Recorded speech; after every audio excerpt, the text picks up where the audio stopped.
For August the 7th, 2020, we talk about Grounded, the upcoming Sekiro patch, and we ask you about your favorite missable content in games. Welcome to Level 339.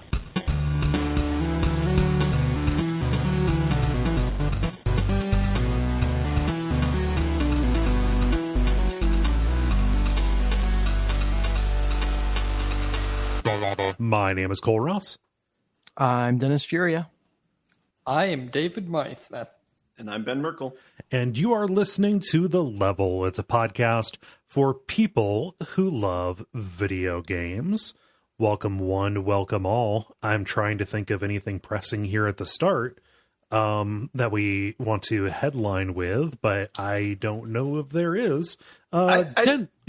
I'll jump in. I just want to say it's nice that, from like 4 months ago, things are not as like precarious of like what's going to happen a week from now. Yeah. Like things aren't great right now in the US, but they're not like, is the world going to end in 2 weeks? Wait, but only because it's like now I'm pretty certain the world's going to end. Yeah. No, it's really weird how we just kind of settled into a rut, and yeah. I wish that I had your sense of security and well-being, Ben. Well, now I feel bad. No, you shouldn't feel bad. So I feel like, honestly, I'm not trying to be snarky. Like, in what way? Because like I thought most of the like metrics were actually getting worse. Is that not the case? No, I think we're over the hump in terms of new active cases in the U.S. Or at least it's not increasing day over day. It's going slightly down. I'll throw something in the chat. Yeah. I mean, things are without a doubt like better here. I know. Mm-hmm. I just didn't realize that extended to the rest of the. Now we can put the focus back on the protests. Yes. Yeah. But it just since we're going there, it is amazing to me. I'm in a lot of parent circles, talking to a lot of people, and the number of parents that are very casually like, yeah, well, schools will open, it'll be like a month, and then everything's going to get real, and we'll shut down, and then we'll take it seriously, just like blasé. Like that's a foregone conclusion that's going to happen. Is terrifying. Like with the schools that we were at, I'm very fortunate to be in a system that offers or is going to offer online classes.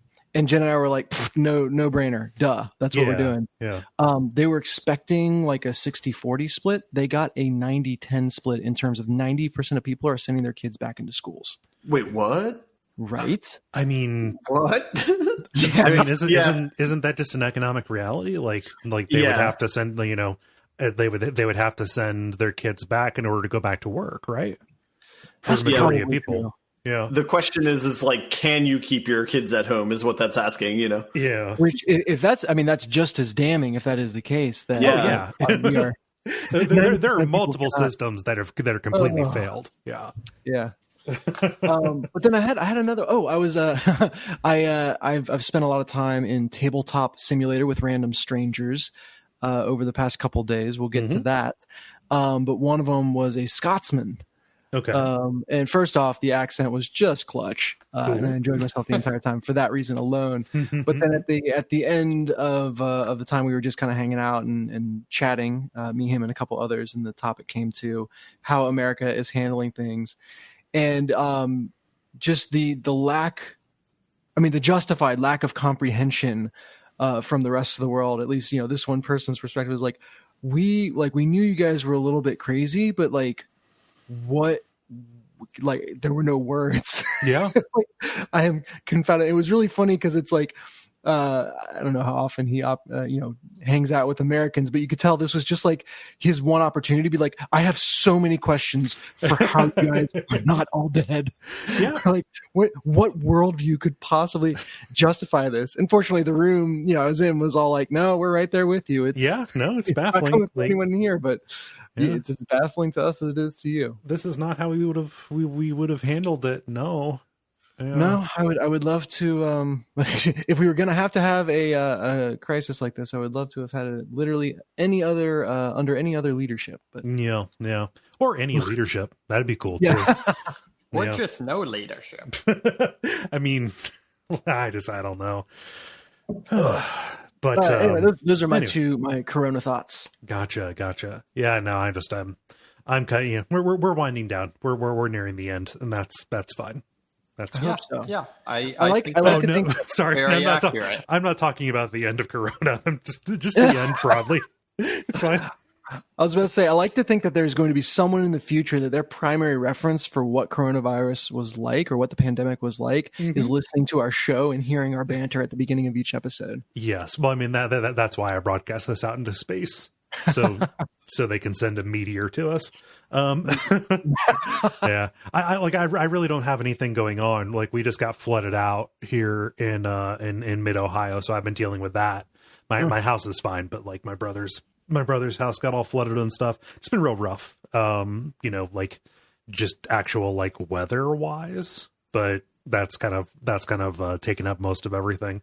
Yeah. How about you, David? What's up? Not too much. Sorry. No, I just... You can almost hear the effort going into not putting out something that will be regretted. Yeah. Yeah, it's... The secret police haven't been dispatched to New York yet. I mean... Go check Twitter. Yeah, no, they kind of have. They picked up an unhoused trans woman over the weekend. Just straight up rolled up with a minivan and loaded her in and took her off. Now that was not like a federal, like that wasn't DHS. That was just NYPD. And like they told us that like that was supposed to make us any more comfortable. I never thought minivans would be like a symbol of fear. Yeah. But wow. Clearly you don't have kids. Yeah. But it was just like literally just a tan minivan, like a tan town and country, just rolled up and some goons came in and loaded her in and pulled away and said that they were doing it because she was putting stickers on cameras, which is absolutely something that is worth being disappeared over. I don't believe that. I'm being sarcastic. That sounds like a public service. Yep. No, she's a hero. I feel comfortable saying that, but yeah, I was sorry. This is to a certain degree. This is like me venting. I'm sorry. Mm-hmm. I was kind of shocked about the statements about like Trump protecting suburbia. Mm-hmm. Oh yeah. Like, I don't know. I think that honestly has to be. That's maybe the line from which it's like, I'm not sure how you could possibly hear that and like think that was okay.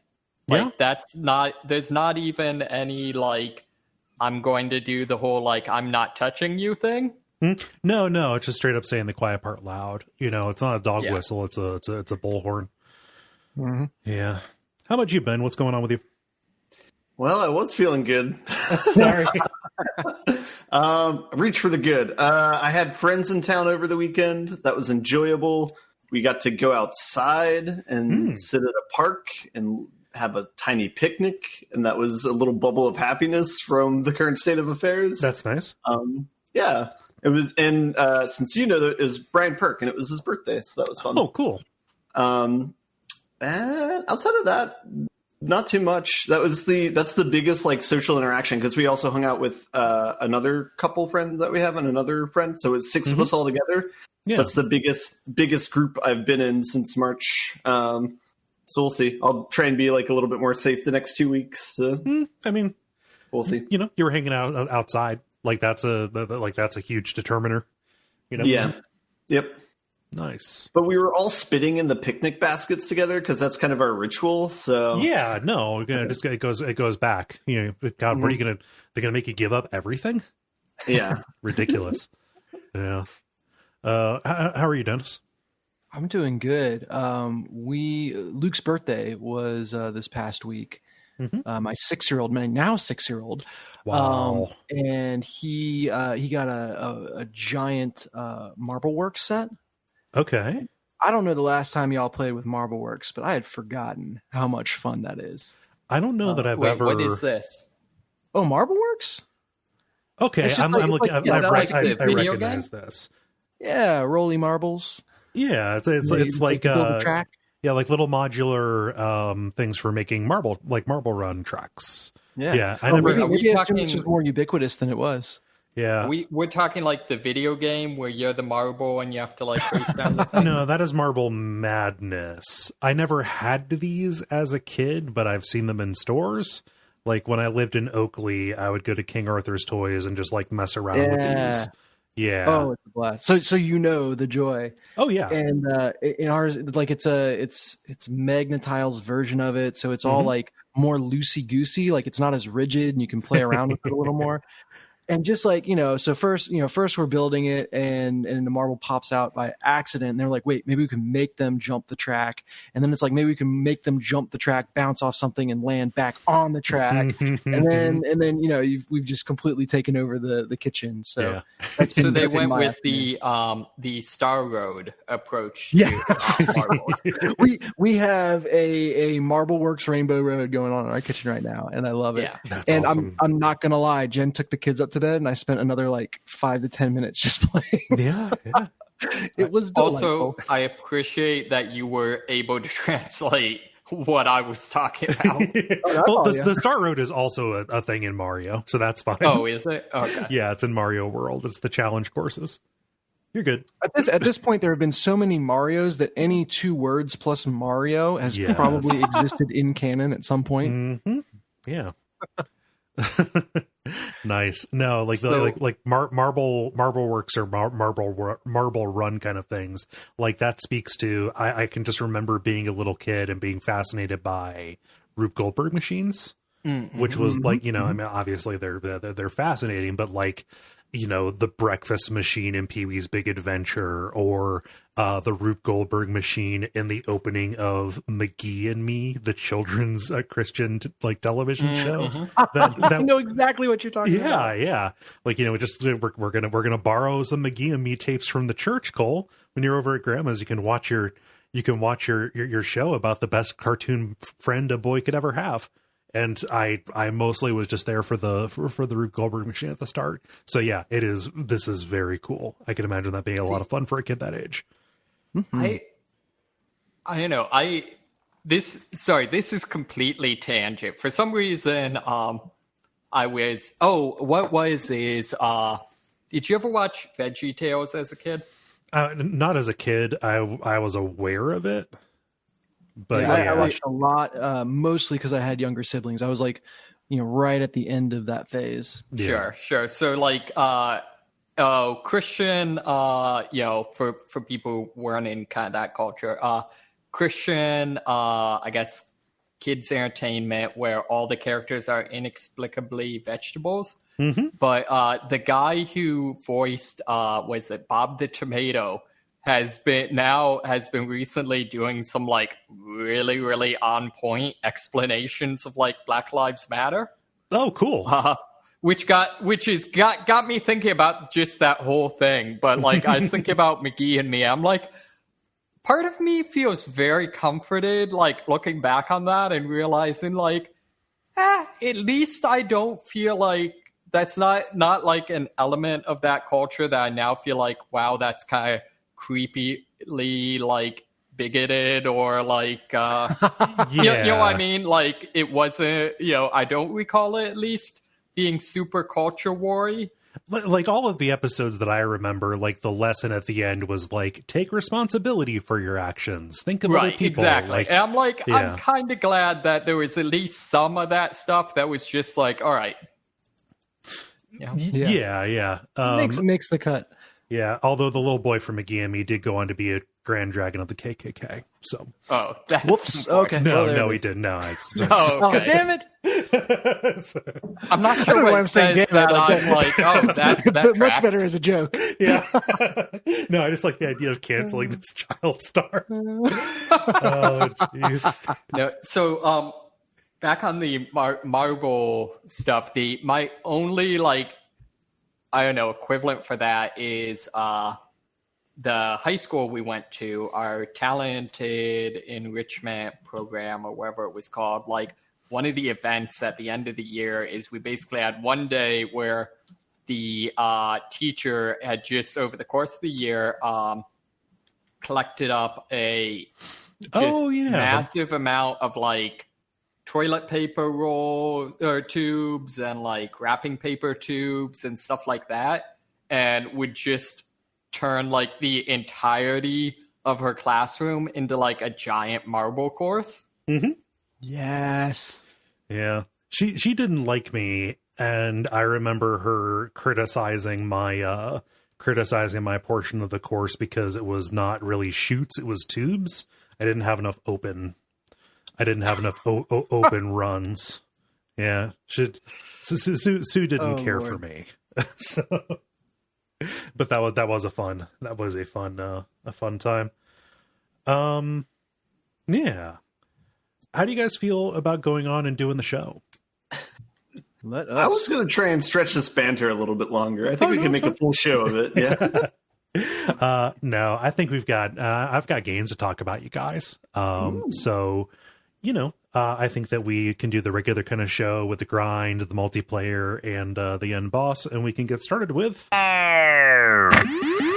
The Grind, where we talk about the games we have been playing over the past period of time or so. Cole.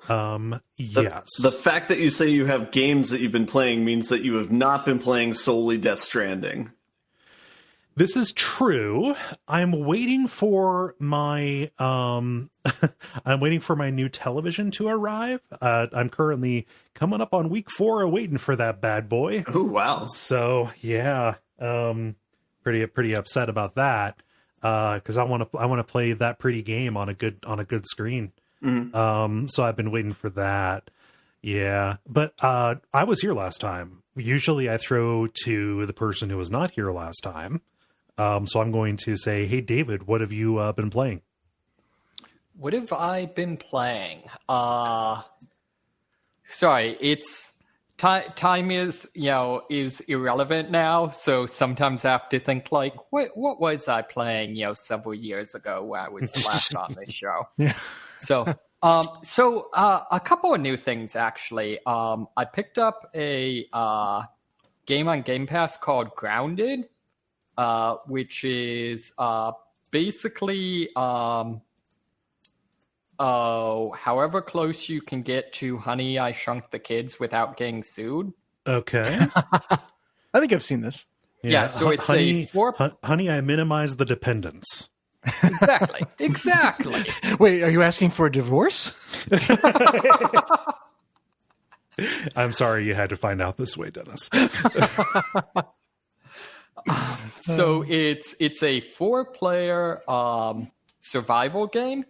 Okay. So in that respect, seems like it's a little bit mashing up like a Left 4 Dead with a is it Rust or yeah, that sort of thing? Like Astroneer kind of had that vibe too a little bit. Right. And so you play as one of several kids that are shrunk to approximately the size of an ant and find themselves in your front yard. And so you have to, craft materials from like, pieces of sticks and acorns and ants that you kill and things like that in order to make equipment to survive and build bases and things like that. And then also, I haven't gotten very far, but there's some sort of weird electronic machine that presumably is responsible for shrinking you and then will unshrink you that you're trying to figure out how to fix. It's cool. It's cool that the ant's eyes glow red when you get down to that scale. As you do. Most people don't know that all ants are actually tiny demonic creatures. So, I mean, if you've ever had an ant infestation, it's probably believable. Right, exactly. And as you might imagine, the interesting part of the experience for me is that the primary enemy in the game is spiders. Ooh, okay. So how are you coping with that? Well, so I've tried it on the just basic settings, and that's not too horrible because they are somewhat cartoony, but still a little bit more than what I want to deal with. Luckily, they have a extensive arachnophobia mode. Oh, that's good. Basically, you have a slider that goes from 1 to, I don't know, like 8 or something. All right. For each leg of the spider. not quite that much, but kind of. So it goes from like, as you do it, it's, I'm not sure the first level, I think actually might be just like, instead of sort of moving like a spider, sort of like perched up on its legs and skittering around, it does kind of a more cartoony movement. I'm not sure about if that's actually the case. I can't quite tell. Mm-hmm. But then like some of them are like, all right, well, are you not bothered if it's still basically a spider but doesn't have 8 legs, it has like 4 legs? Or what if it's still a spider but like, you know, doesn't have mandibles? Or what if it, you know, only has 2 eyes? And then gets all the way up to like the max setting is it's basically like a, I don't know, like is a torus the like football shaped shape? Like a football would be an oblate spheroid. Okay, so it is a oblate spheroid body and a similar spheroid head, just like floating around. So that's the max thing. So I kind of like that approach of like, I don't know. I feel like I imagine the video game like being like Freud. Tell me what part of the spider you find disturbing. You made it sound like a negotiation, which is very fun. Yeah. So, I just want to know what they're doing for people that have a phobia of oblate spheroids. You know, that is a legit question. It's this. I mean, it's all the same settings, just reversed. For all our Oblaspherophobes. So it's also something else I've noticed that's kind of interesting is sorry. There's an image online of just the alpha being 0 of the spider, so you just see the transparent background of the game. Oh no. So the other thing that's kind of fun is the insects appear to have at least some sort of basic like predator and prey relationship. So like the ladybugs will hunt down aphids, and ants will, generally speaking, like don't like it if something's causing trouble. So will won't go after a spider, but like if a spider's kind of being around being a nuisance, will like start going after it. Things like that. Also the ants, it's adorable because when they find you, they're not hostile, and so they just kind of come up and sort of do whatever the ant equivalent of like sniff at you is. So I'm really hoping, like, my dream for the end game of this is I just like befriend the ants and lead them on a crusade against the spiders. Yeah, that sounds like the way to go.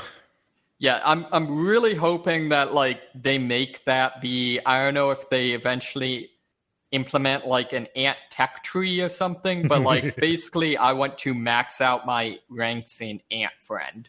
So that's pretty good. I haven't played a ton of it, but seems pretty solid. The other thing I picked up is Ghost of Name I can't pronounce. Ghost of Tsushima? Yes. Which is pretty cool. How far did you get? Have you gotten to the title screen? Yeah, I have gotten to the title screen. I just completed the mission that gives you the assassination ability. Okay. Which is after the tutorial, that's either the first or second mission, depending on which one you decide to do first. So yeah. I beat that. What did you think of the start? Did my criticism hold true? Did you feel it was like a clunky Uncharted? or were you okay with it? So in what respect? Like, I don't recall like much platforming type thing.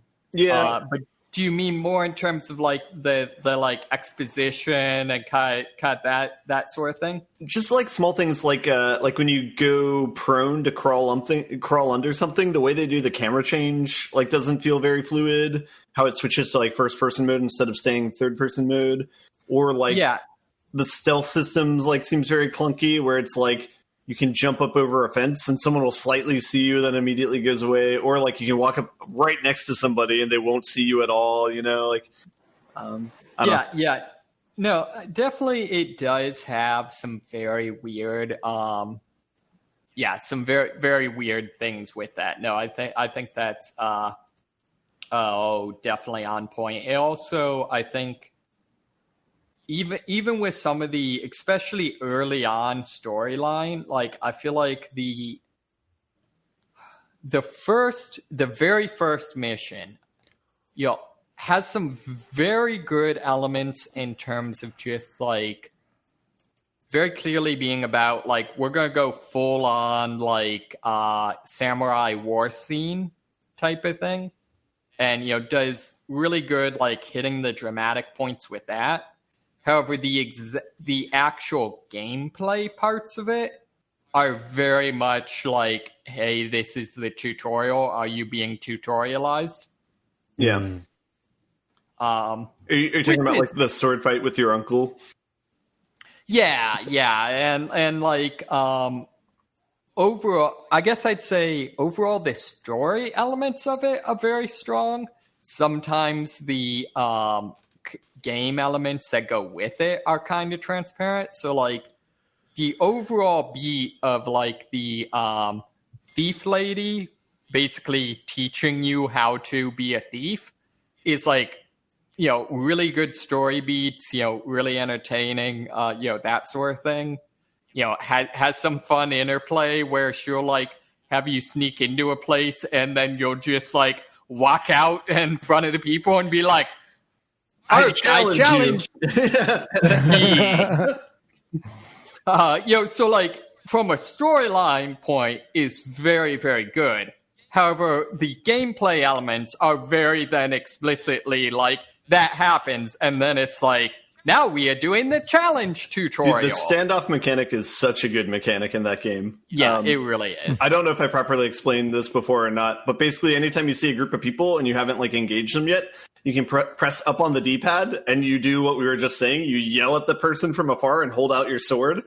And then it has this like almost like cutscene where it like shows like a showdown, and it's like this mini game where they like have their sword and they're like, like acting like they're going to attack you, and you have to wait for them to commit and try and swing at you, and you press triangle to like quick draw your sword and slash them with one cut, and then it can get upgraded where then other people will charge you, and you press another single button to kill them like with one shot. So it's like a way to just insta-kill like 3 people of the group of people that you're attacking. Yeah, the other thing I like, I haven't unlocked this yet, but there's some somewhat similar mechanics in Shadow of War that I really like, but you can also eventually like, you can only ever kill like straight up with that up to 3 people. However, the more you upgrade it, the more likely then like bystanders will like, like freak out and start like backpedaling and trip, and you can just like walk over and like skewer them. And so like it does a really good job of like, yeah, it would be kind of overpowered if it just let you just like cut through everyone just like, ninja style. However, it's still like, but we're still going to kind of let you do that, We need to let you feel like that's what's happening. Right, exactly. So yeah, there's a lot of good stuff with that. And like I said, I think it really does a good job of nailing just some of the feeling of like it being partway between being like really, really cool and heroic and really, really stupid. Which one do you think? What are you thinking of with that? Well, just in general, like I feel like just like the body, language and stuff like that, like it's somewhat in between, like, oh, this is like believable, like someone being a badass samurai, but also kind of, depending on the situation, is kind of, like I said, just literally like you show up out of nowhere and start screaming at people. They definitely do a good job of like going the fun direction with whatever it is, right. but still maintaining a respect for the source material.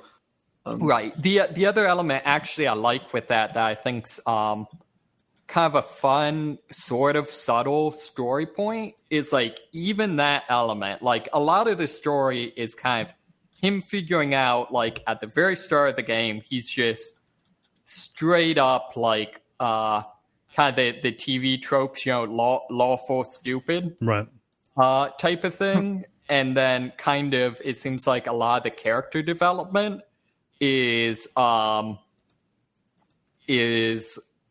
him becoming progressively more like there's a place for being cunning. Yeah. And even that like tutorial that's kind of making fun of that, it is very explicit. He's like, that this is kind of him getting a little bit savvy of like, yeah, I'm going to go up and charge them, but I'm going to cut them first, type of thing. So like, I do like even that story element is like just a little bit of character progression. Mm-hmm.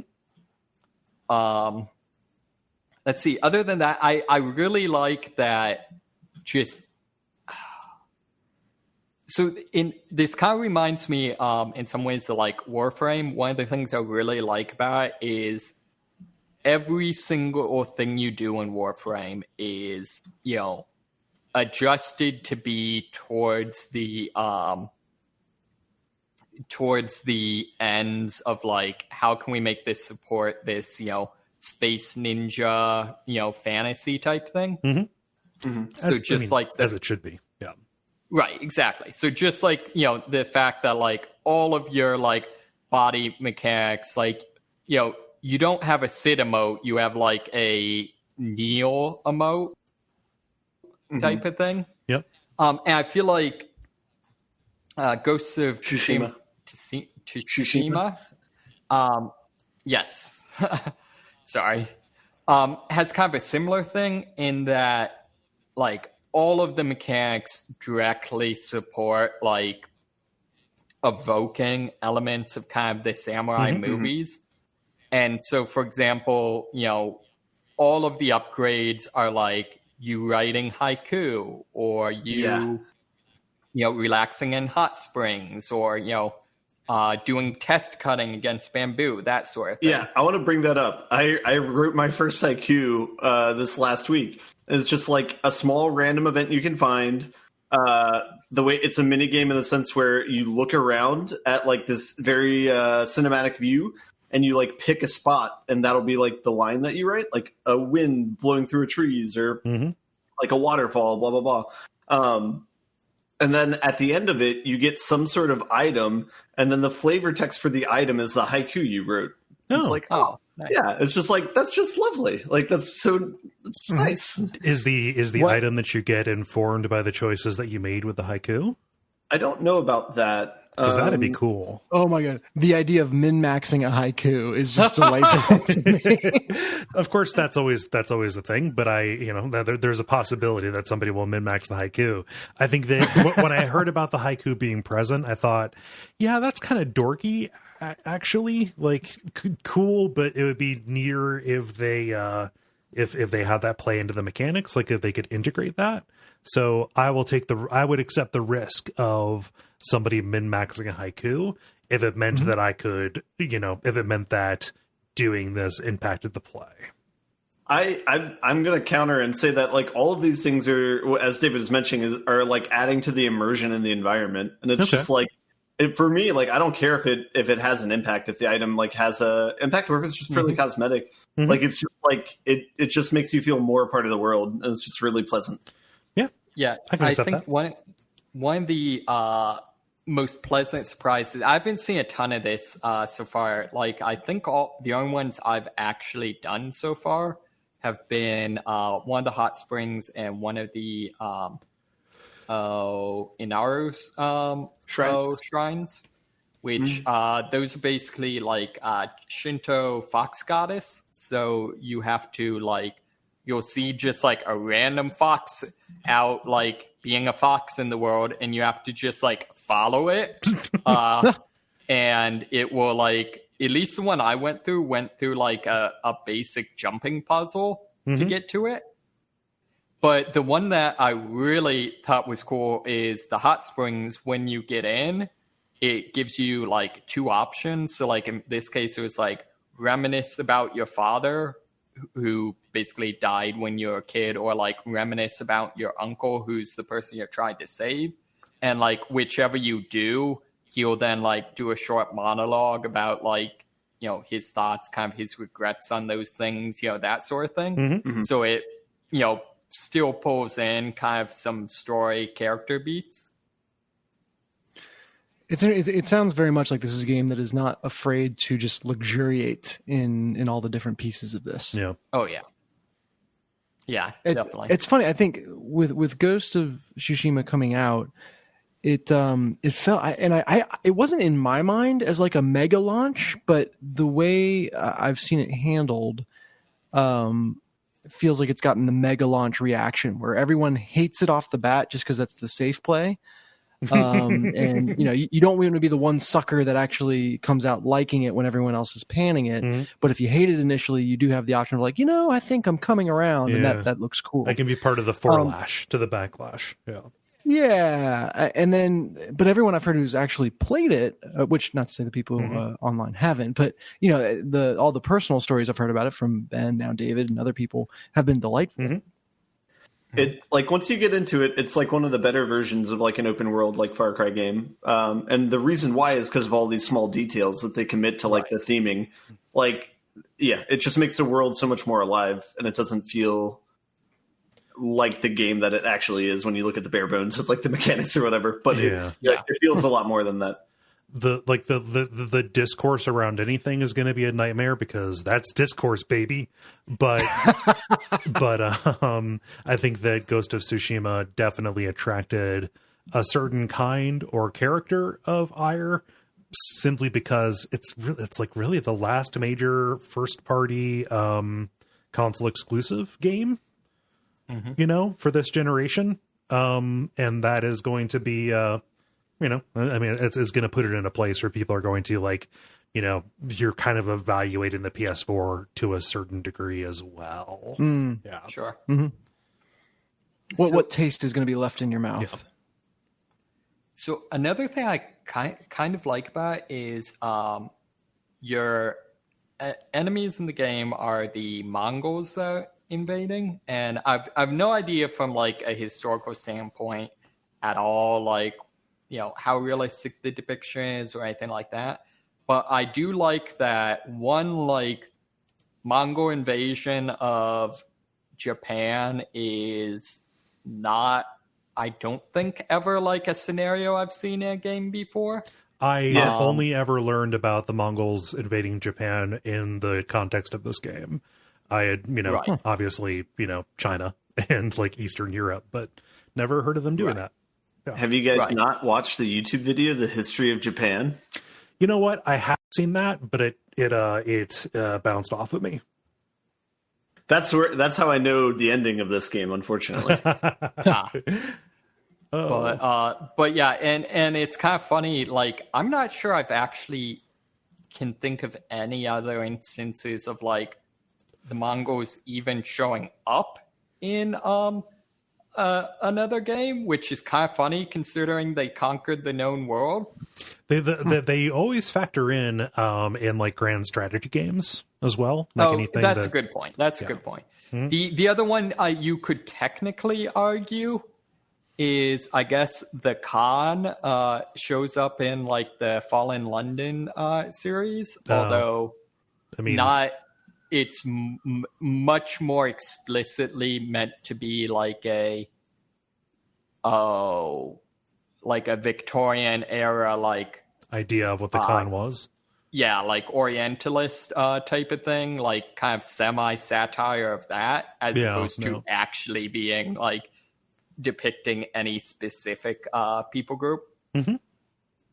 But yeah, the other thing I'm learning from this game, though, is that I do not understand how Japanese pronunciation works. Oh, yeah? You get the option to name your horse early on. Mm-hmm. And so I have a black horse named, I think it's Kage, which is Shadow. Mm-hmm. And I'm fairly certain that's how it's at least somehow pronounced, because that is literally like every other word in Naruto. However, when my character pronounces it, I am 90% sure he keeps saying Kanye. And so, like, I don't know if it's a thing where it's like, oh, like the word's pronounced differently, like when it's used in a sentence versus just on its own, or if it's like, oh, you know, this character is from, you know, this island and like has an accent, or, you know, regional accent, or if it's just like, I don't know, I can't. I mean, it could I'm be bad at Japanese. It could be that actor's delivery. There's so I'm not an expert on this. Take this with a grain of salt, but just from learning how to speak about video games, which often have Japanese names put into them, my understanding is, you know, pronunciations don't necessarily differ based on context like that. It's kind of always going to be the same. I'm speaking specifically of like when Japanese words are romanized, you know, like written out in our alphabet. Additionally, every letter is pronounced in a word as well, and most of the most of the sounds, if not all of them, are always the same. You know, so there's never a time where like a G would be, you know, Kage, or it would be like a, you know, Kaje, you know, like it is, it's Kage. Sure. Yeah. So I have no idea what's going on. Like, what is the issue with that? But it's just kind of funny to me. That's about literally the only, I think, word I've been able to pick up. And to be fair, like I studied a little bit of Chinese in college. I've studied no Japanese. It's literally just like whatever I've picked up from media, from watching anime. So it's not surprising that I haven't been able to pick up any other word. I'm more just saying it's been kind of funny because that's the only word someone's used that I recognized, and like I cannot figure out the pronunciation. It might literally just be that actor's delivery. Yeah, it very well could be. Yeah. Like if you switch it over to like Japanese VO. Which is what I'm doing. Yeah. Gotcha. Okay. Yeah. And as a side note, something I really like is like that is explicitly one of the settings. Like the default settings are like English or Samurai Cinema, which is basically you know, Japanese voiceover with English subtitles. Mm-hmm. So I like the fact that like from the outset, they're like, yeah, this is probably what a lot of people are going to do. Yeah, might as well. It's much better. Nice. Yeah, I mean, this game sounds pretty fun. But yeah, I've really been enjoying it. One point I want to add, because this is an example that I've thought of like all the while playing the game, is like there's parts where you're riding on a horse through like a bamboo forest, and like I was like, oh, I wonder what happens if you kind of like veer into a tree or whatever. You just go through it, and it's like, oh yeah, that's fine. I'm still having a good time. And then I think of like Red Dead Redemption, where you like hit the tree, fall off, to rebandage yourself, get on the horse. I'm just like, man, this is such a better game than that. Like, fuck that game. Oh jeez. I mean, so it makes sense to go to you next, Ben. Did you have anything else to say about Ghost of Tsushima? How much have you been playing more of it? I have. I think from the outset, they show you like how many kind of areas there are. I don't know if they expand past that or not. But from the beginning of the game, there's like 3 mega areas. I've gotten to the point where I've opened up the second one, but I'm staying at the first one and I'm trying to like finish everything there before I move on. So that's what I'm doing. So it's just kind of playing around with the game. That's where I found like the haiku stuff. Yeah, I think I'm probably like maybe halfway to 2/3 of the way through the first area. I don't know. It's pretty fun. It's definitely a nice game that you can go to and like sit down for like 30, 45 minutes or whatever and do like whatever region you want to do, and then you can do something else if you want. But yeah. Random question. The setting of this game, this is like explicitly set pre like introduction of gunpowder to Japan, right? Yeah, I believe so. The Mongolians invaded twice, I think. I think this is in the 1200s.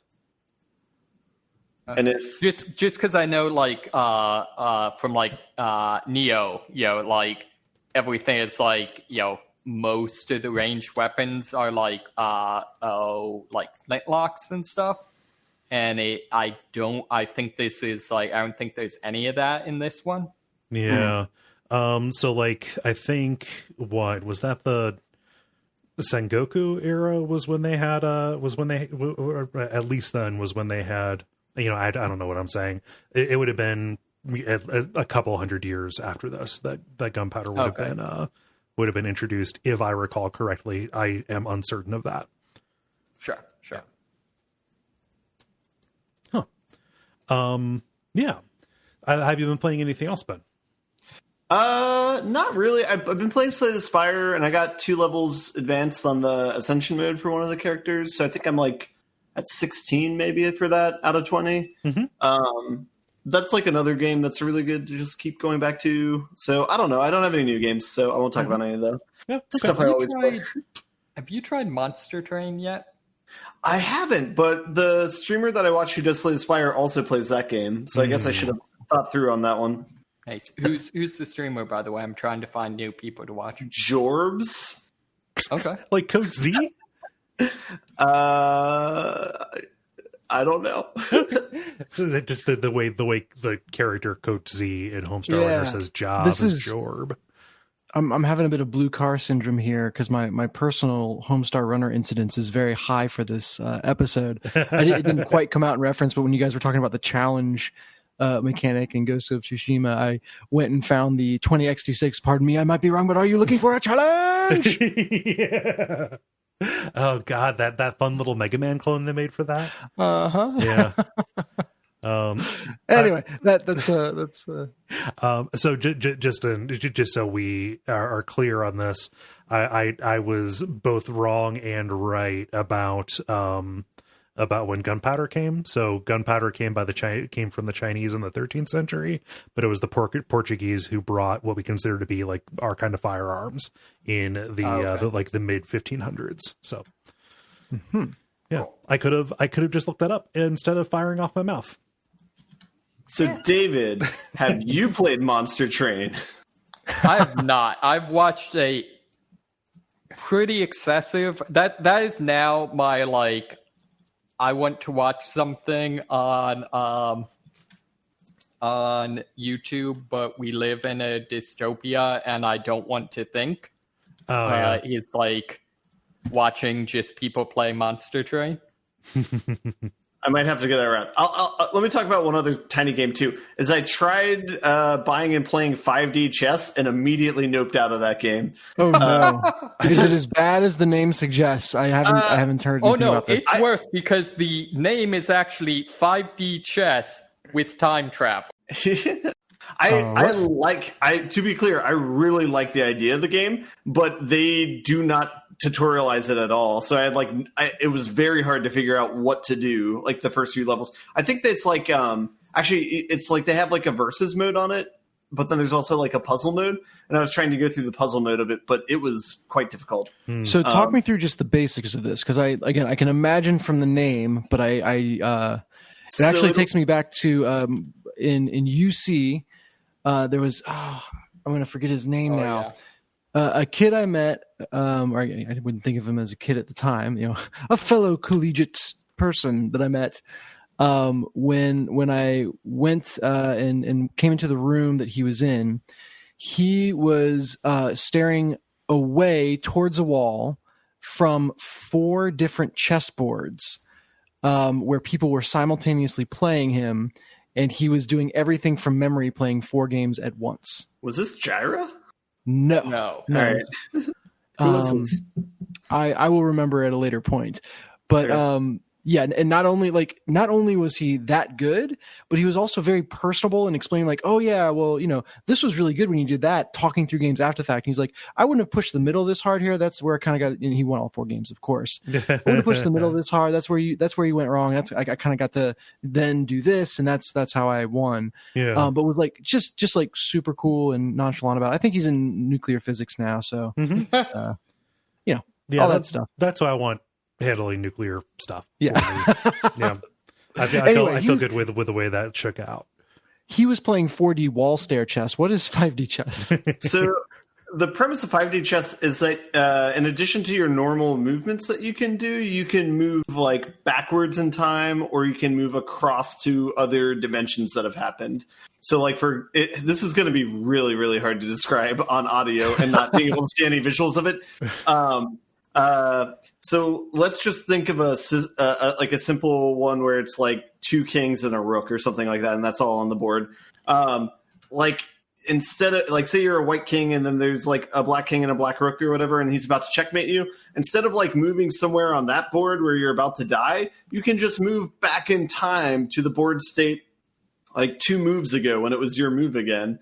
And so then that board will then have 2 kings on it. And the current board will now have no kings on it, and just a king and a rook of the other color. Mm-hmm. And so you're trying to do these puzzles where it's like you're trying to get checkmate in 2. So it's like the premise sounds really, really cool. I just did not understand the game of it, and so like I tried for 2 puzzles and then just immediately noped. So. Yeah, I saw like somebody tweet about this, and I think the image of it that I saw was like promo art that they were doing, and it was very confusing visually. Looking at this article on chessbase.com, which kind of came up when I searched for 5D chess, where it is laid out like a flow chart, kind of showing the different timelines. That actually makes sense to me. It looks like a map of the movie Primer, but you're playing chess on it. Yeah, or like a visual novel, like route, kind of route guide, right? Yeah. So the idea of the game then is you need to get a checkmate not just on the current king, but on where the king was last turn. So you take away their option to go back in time. That part that's the other thing is that part I'm not sure of, because I solved one of the puzzles, but I don't know how. I didn't understand how I solved it.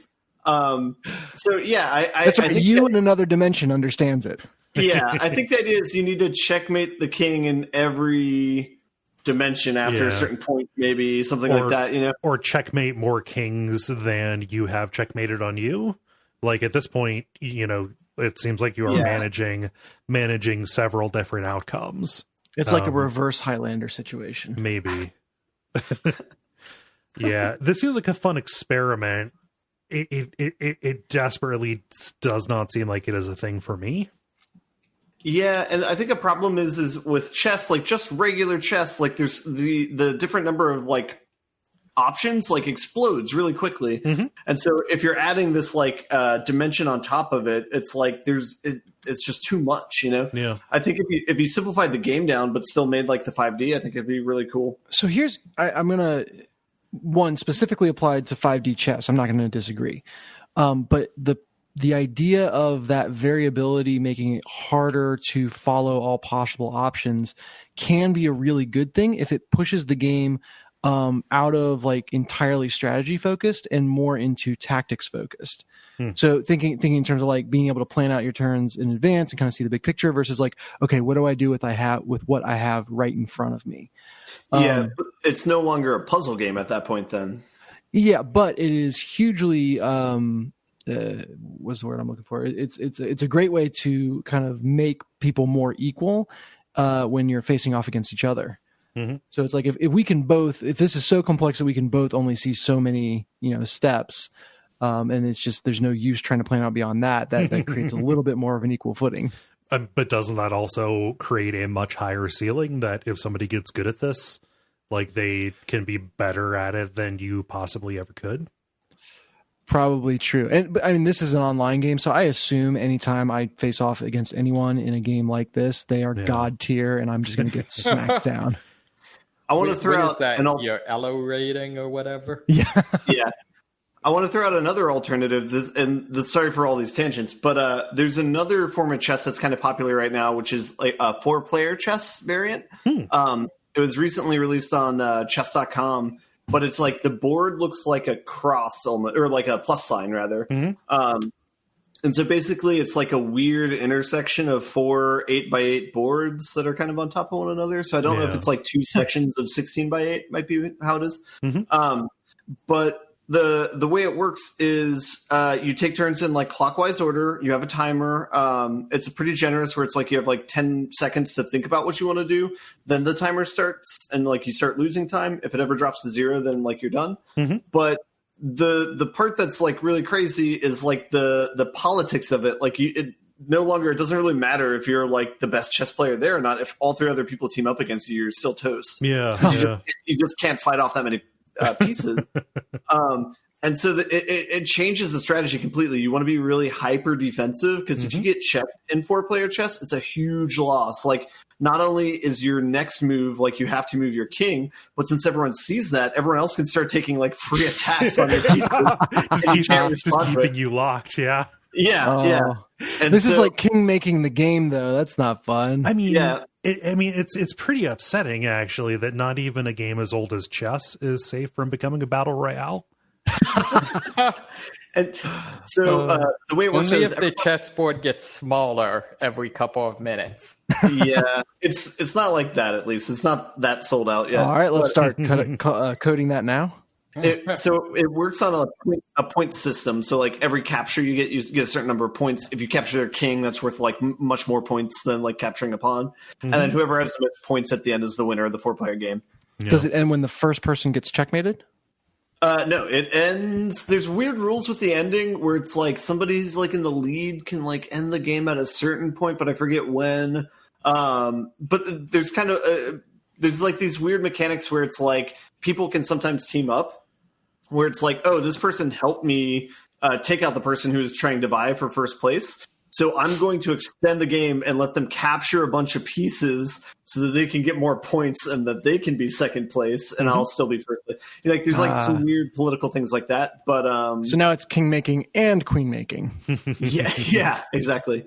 But it's just like a nice fun variant that I hadn't seen before, maybe a month ago. Yeah. And I played exactly one game of it at a work social last week. And I timed out, so I did not win. But I was playing well before I timed out, so I was happy about that. That's good. Interesting. Yeah. And then the other weird wrinkle is your pieces still get promoted when they reach the 8th file or whatever. Whoa. But in this case, it's the middle of the board where that happens. Okay. So you get a bunch of queens in the middle of the board, and it's fun. Chaos, really. So, yeah. That's fantastic. I like that. What I want to see now is simultaneous turn chess, if that doesn't already exist, where like there's no black or white goes first. It's you both say what your next move is, and then it happens. And like if you try to capture a piece that your opponent is also moving that turn, it's going to miss. And so you've got to kind of go for the true forks and then choose the right move. Wait, what's the what's that strategy game that is exactly that? Oh, Frozen. I mean, there's a bunch of them, but Frozen Synapse, Frozen Cortex, the Frozen series in general. Yeah, for Frozen Synapse was what I was thinking of. Yeah, I love Frozen Synapse. It's a shame nobody played it. Yeah, Frozen Synapse 2 actually looks really good. Oh, I love it. It's just again, nobody plays it. Or the people that play it are god tier. Again, going back to that through line. There's no. To be fair, that was also the problem apparently with the MMO or whatever they made. Huh. What was the one we played some that was the simultaneous strategy game. Oh, Atlas Reactor. Yeah, that was good. That was like that was simultaneous League of Legends. Another cool game. Weird enough, Double 11, who did I think published those, has their name on Minecraft Dungeons, which I don't know how that happened. Huh. Yeah. Ben, if you're looking for other variants on chess, one of my favorites that I've played because I'm terrible at chess and I have basically no respect for the game because I'm bad at it. So screw it. No, it is a mobile game. It's on iOS and it's on Android. It's called Really Bad Chess. Okay. It is chess, but all of the pieces are randomized. Not like placement, but like, you could just have like, of your 16 pieces, like maybe 7 of them could be knights, and your enemy just kind of has to put up with that. What's that? Yeah, so that sounds like a dream. Yeah. But yeah, it's totally like, how do I strategize? Like when I cannot assume that, I'm dealing with a certain number of bishops, on the, on the screen, Wait, so does it only reveal what it is when the piece moves? Because that would be fantastic. No, it just kind of like rolls it and then gives it to you. I also love the tagline for it: a definitely balanced game. Also, I like that as I'm listening to Dennis, pitch what he wants chess to be, you basically want a roguelike chess game. Yeah. So did you have anything else, Ben? No, I have nothing else to... I have no more non-games to talk about. Yeah. Yes. I'm going to do mine here because I have some new stuff. One new thing that I cannot really... I do not want to speak about in detail is the Game of the Decade edition of Frog Fractions that came out. I was fortunate enough to play test this. The designer reached out, and I got a chance to kind of sit down with it. So he, set about doing this basically because Flash is dead or dying, Flash games just kind of don't exist anymore.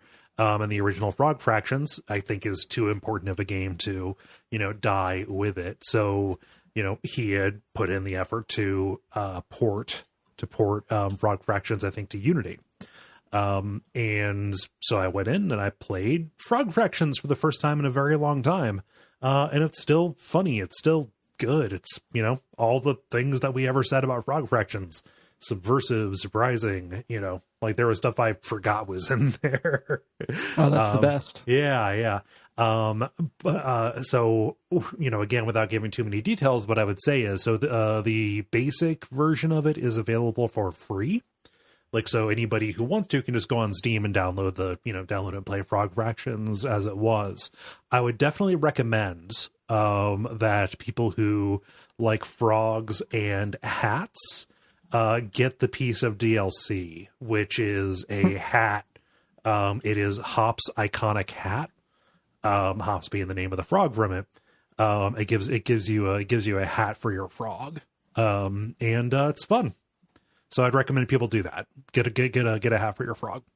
And that's like, I think that's $8, I think 8 or 10, something like that. It's worth it because it's a really nice hat. Mm-hmm. Yeah. Beautiful hat. Yes. And also make sure you look in your options as well, because you can do stuff with the hat that might be pretty surprising. So yeah, Frog Fractions Game of the Decade with the hat DLC. It's a good hat, you guys. Let's see here. I finished Carrion. Oh, all right. Yeah, it's a short game. It's fun. I really think that the thing that keeps me from making it like a full-throated endorsement or recommendation is the fact that it is a Metroidvania game without a map. And I can see the position. Do you mean physically?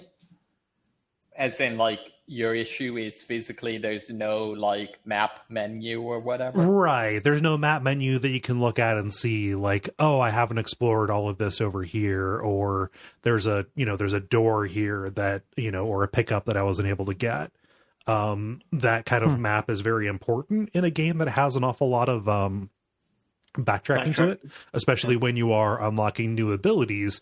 Kind of like throughout the game, you're unlocking all kinds of new abilities and stuff, and so there are like walls and doors that you can bust down that you might end up going you want to go back and like look for stuff. Additionally, without a good sense of where you have been, it is very difficult to know at any given moment that you are not kind of like going around in circles, especially with like the way that the world is put together with like a hub world, kind of, with different kind of like areas that you can go into.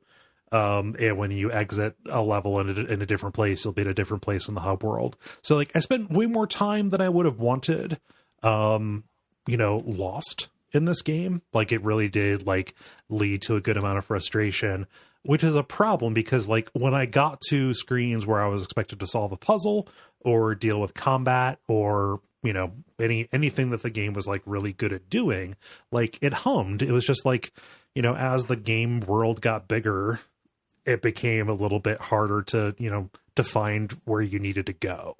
Well, and you're doing less and less of the things the game is good at. You're doing more and more trying to get to those things. Right.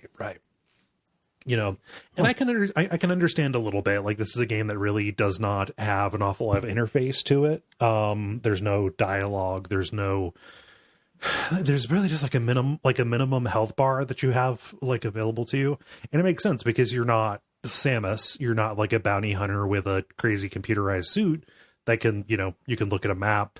You're a monster. You would have no reason to have that information, and that's kind of the tack that they were going with. Yeah. Except that you're a hive mind that is literally leaving bits of yourselves in everywhere you've been. So innately, you should have that information. Yeah, you should know where the rest of you is. I agree. Where am I? There's literal question. Where am I? I am everywhere. Yeah. So like you get an ability to do like a roar, which on one hand lets you play with your food a little bit. Like you can freak people out. Scientists, like you only really want to do that with the unarmed scientists or the ones who only have pistols. The ones with machine guns or flamethrowers will ruin your day. But when you roar, it also does like an echolocation kind of thing where it'll like point out where the nearest save point is and also like where the most the closest devourable corpses are, which is strange. So like that's what they have. That's what they give you for navigation, and it's not enough. So can you like drop a corpse on an area you want to remember, and then like use the roar to find it again? I don't think you can carry a corpse from screen to screen. Yeah. That'd be fun. Yeah. I mean, it wouldn't really solve your problem. I just like the idea of it. Yeah. But like the puzzles get nice and complicated, but not too complicated. The combat, like you end up fighting against drones where it's really useful to shed a bunch of your body mass so you can shoot webs at them. There's like all kinds of like fun little considerations there, including one ability, which is called parasitism, where if you can catch somebody unaware with your little, with your little tentacle, you can hook into them and control them. And you can thing it. Yeah. I mean, so not exactly because they like you're still controlling it kind of like a puppet, like the fair enough. Yeah. But like people, if they do not see the person get infested, they will not react like they're any different until you start opening fire on them. But like they work this in as a way to like you might have to grab control of somebody and get them to manipulate some machinery for you. In order to open pathways and stuff, or you can manipulate a soldier and use their weapons to clear out a room, so you are never actually in any danger of being shot. You just have your puppet do the work for you. I'm just imagining that this isn't some sort of mind control thing. There's just literally tentacles coming down and like marionetting the person, and for some reason no one notices. I mean, it's not that different than what you're describing. Like it literally is just a tentacle that sticks out of the back of their head and leads all the way back around to you that nobody really notices unless they see it go in. Did you change your hair? Yeah. Have you always had a bloody tentacle that led to that vent? Yeah. So, like that's a pretty big gripe that I have with it, the lack of a map. And I don't know how to tell somebody how to get over that because it definitely bugged me, but I found that like the individual encounters and stuff were enough to kind of like pull me through. Bumps it down to a buy on sale kind of recommendation. Yeah, probably.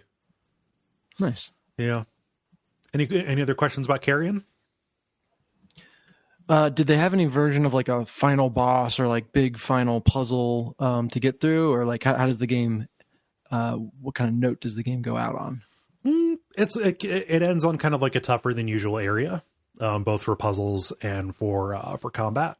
Like there are more drones and stuff, but there's not like a big final boss, like a thing that is just kind of like waiting for you. If it weren't for a couple of other things about the way that it ends, I would say that it ends kind of on an anticlimax. The way it ends now, though, I feel is very appropriate, and is suitably creepy. I'm going to assume final boss. Yeah, I'm going to assume that it pulls a reverse inside. What do you mean by a reverse inside? The game inside. So the way that one ends, what's that? You walk left at the end. Yeah. Literally walk left as a cute little boy. Yeah. No, I mean I'm not gonna ruin this game. It's relatively new for a lot of people. Fair enough. Yeah.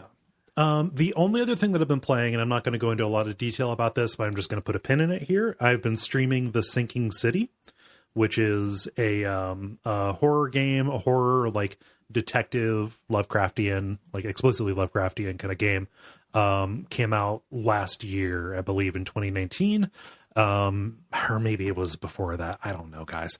It's made by the same team that has made all of the Sherlock Holmes games.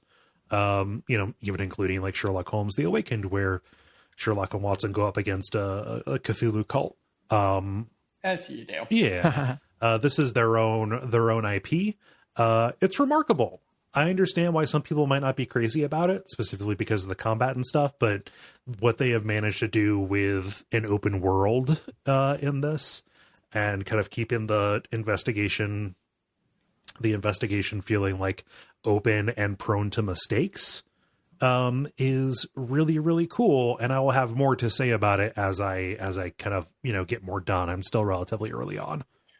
So just a quick clarifier, you don't have to go into depth, but prone to mistakes as in unreliable narrator, or prone to mistakes as in like literally there's people that are going to screw things up about the crime scene? It's a little bit like, so it's kind of a more nuanced version of what can happen in LA Noire, where you can botch an interrogation and accuse the wrong person of something, and like the game still goes on. Like you can fail a case, but it's like, oh, you did bad cop work and the wrong, and the person who did it got away. In this, as you're going around, you are collecting evidence that you can kind of assemble together. Like you can pair off, different pieces of evidence to form conclusions.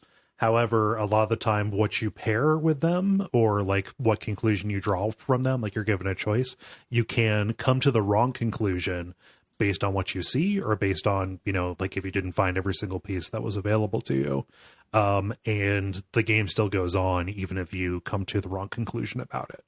So it's basically an accurate depiction of what would happen if you tried to use Sherlock Holmes logic. Yeah, I'd say that. It's also it's depicting hideous things. You were in this gigantic flooded dreary city that is covered in, dead sea creature things, but like it's a very pretty game, if that makes any sense. So the one kind of review I saw of this sort of called out that one of the problems with the game is the fact that apparently like the Lovecraftian bits are pretty overt. There's like deep ones walking around and stuff like that. Yeah. And just no one seems to really care that much. Yeah, I think that really lends itself to the kind of uncanniness of it. The fact that, so it's not full on deep ones, but it's refugees from Innsmouth after the FBI or the federal, whatever they were rolling with, after the government raided Innsmouth and basically tore everything down. The survivors had to go somewhere, and a lot of them ended up being refugees here on this town. So like there are people who are in various stages of the Innsmouth look, going around, and like they are treated as, you know, a minority, like that they are treated as, you know, something that does not belong there. Okay. Yeah. So not just a minority, but a Lovecraft minority. Yeah, which is a choice. I want to see more of how they depict that before I think about it. But like, you know, one of the first people that you end up dealing with straight up looks like an ape man. You know, he's like a posh businessman kind of guy. And he talks about, oh yes, you know, we descend from this, you know, very healthy stock.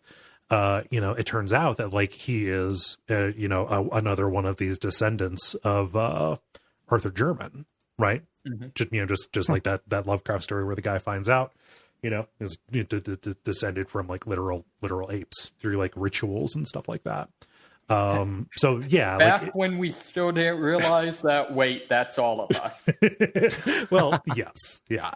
But yeah, I think that it, like I said, it lends to the uncanniness that a lot of that is just present there.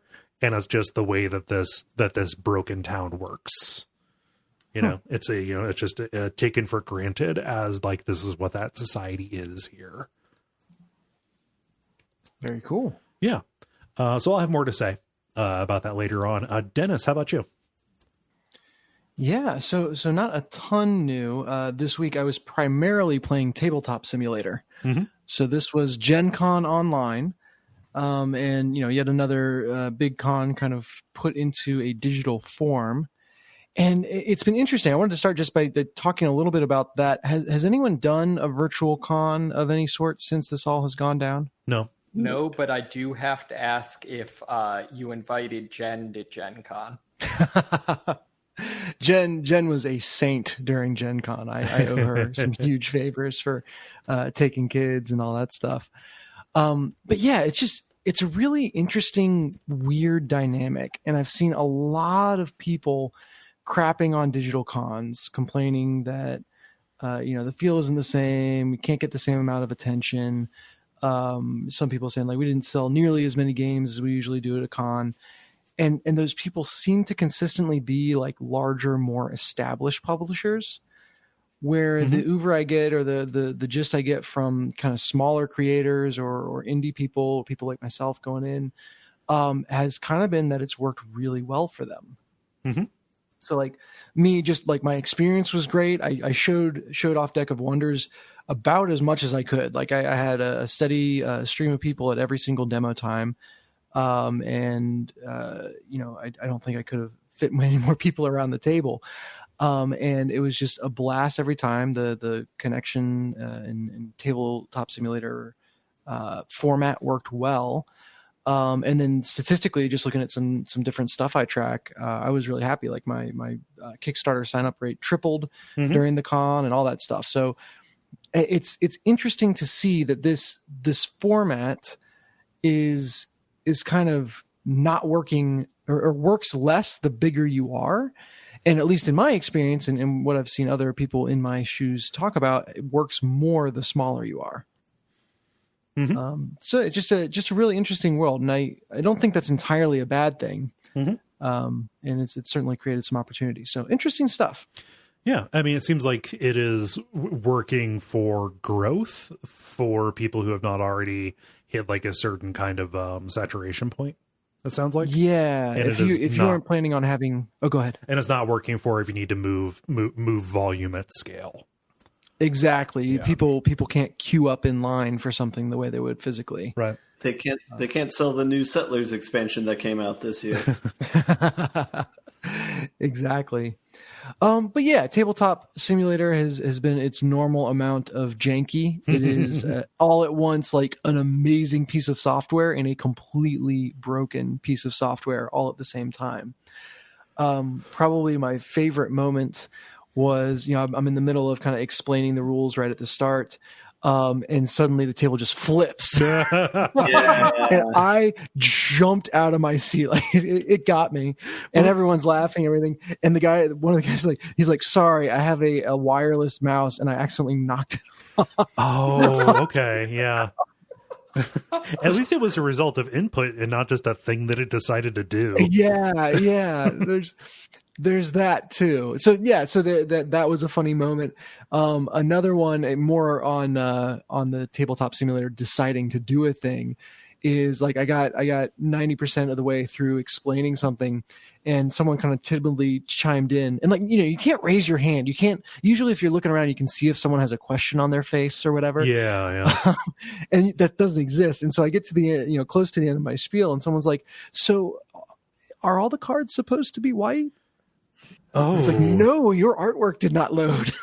No, that's when you have to pivot to like, oh yeah, it's, you know, it's a artistic statement on the nature of creativity. Well, that's, you know, this person working up the courage to "the emperor has no clothes" it here is pretty great. But yeah, so it was I literally ran a demo every 2 hours from 9 to 9 every day of the con. Oh wow. And so, yeah, it was intense. And the great thing was, you know, you could just kind of collapse into bed afterwards. You didn't have to drive 40 minutes to a crappy hotel in the middle of nowhere. And so I think I was able to like do more with less fatigue than I would have at the normal Gen Con. So that's, you know, like I said, worked out for me because I'm small. Doesn't sound like it's working out well for more established people. And again, that's not to draw a line of like, that's good or bad. It's just the nature of how these cons work is shifting in the pandemic. So fun stuff. Nice. Yeah. In the middle of all of that, I got to play a few video games. Quick check-in on Minecraft Dungeons. And I mentioned that earlier. Jen and I have gotten to the point where we're starting to be in the triple digits in terms of gear level. We are knocking on the door of beating the game on the hardest difficulty. And so it's getting to that point where like the screen is just a flood of enemies, and the game is much more focused on finding pieces of gear with broken combinations of enhancements you can put on them. Yeah. So what's really funny is I actually saw an article recently where one of the design leads or whatever was saying like, yes, we absolutely know there are completely broken combinations that come about, and we're cool with that. Yeah, like that is awesome. Because every piece of equipment, it's randomized, and because every piece of equipment has a level that you're eventually going to get far enough beyond that it's no longer useful. You know, even the most broken thing is only broken for a period of time. And I really appreciate that. I also appreciate that even as you get towards beating the game on the hardest difficulty, there is a difficulty slider within each broad difficulty. So I'm sure that makes absolutely no sense. It's like adventure, normal mode, adventure mode, and apocalypse mode, or something like that. And then every single one of those has like normal 1 through 10, apocalypse 1 through 10. And so even once we get through the final level on, you know, apocalypse whatever, we'll be able to go back and crank up the difficulty. And I imagine as they add content to the game and what have you, a very easy way for them to keep things interesting is just, hey, it literally now goes to 11, which will be fun. So yeah, a lot of fun with that game.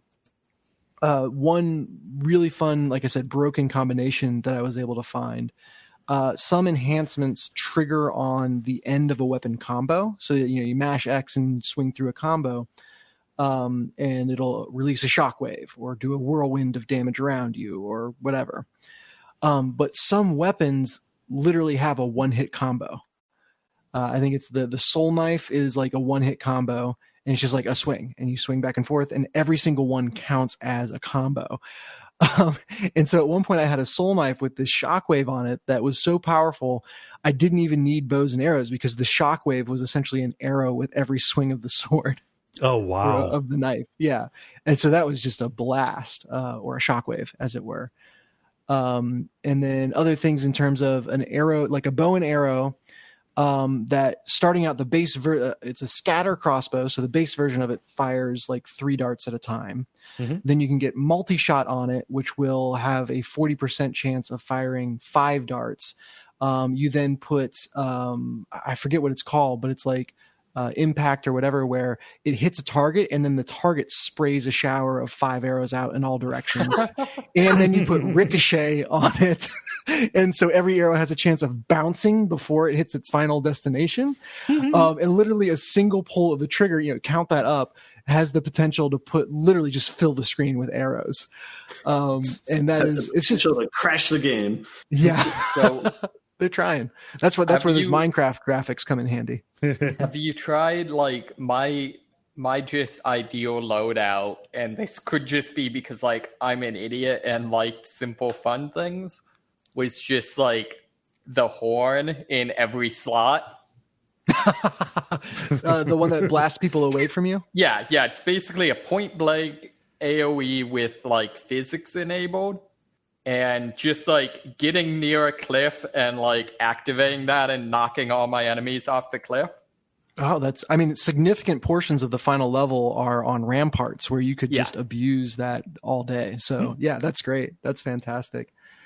No, my favorite kind of build that I look for is, I think I talked about it on a previous episode. There's a couple abilities that have to do with your artifacts triggering, and then an ability that triggers all your artifacts when you go below 25% health. And so you just basically make yourself unkillable because you get all these health. You get health back every time you use an artifact. The artifacts are automatically getting used like a bonus use whenever your health goes below a certain point, and that's a lot of fun as well. So yeah, it's like the long tail of fun. Just finding broken things to play with in this game is really, really good. Nice. It's very good to see a large studio like that just be fine that something is broken, or and broken is probably the wrong way to put it, that they will abide interesting results that may not be perfectly balanced. Yeah, like the rough edges aren't sanded off. Right. It's like Tsushima, fun trumps like correctness. Yes. Yeah, Warframe kind of has an interesting approach to this in that it does this, but then also they just kind of adopted a policy of like each new content update, we're going to increase the levels of the enemies and figure that you guys will figure it out. Yeah, balance difficult and trust the ingenuity of gamers. Yeah. So that's Minecraft Dungeons. I talked about Diabotical a while ago. It's an AFPS or a spiritual successor to all the AFPS games of your Quakes and what have you. Okay. And they are back around to stress testing and kind of they've opened back up their beta after being gone for a long time. It's a small team. And I haven't gotten to play much of it, but what I did play feels really good. My biggest complaint last time I talked about it was that the rockets fell off, and like you'd feel like it was just, the game was constantly surprised at the actions you were taking and a step behind you. They've ironed that out. It felt much better, and they made one small change which I think is going to have a huge impact.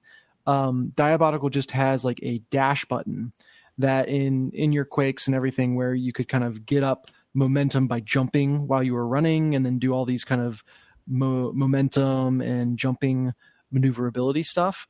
Diabotical just has a button to start you moving that fast in the direction, which is great.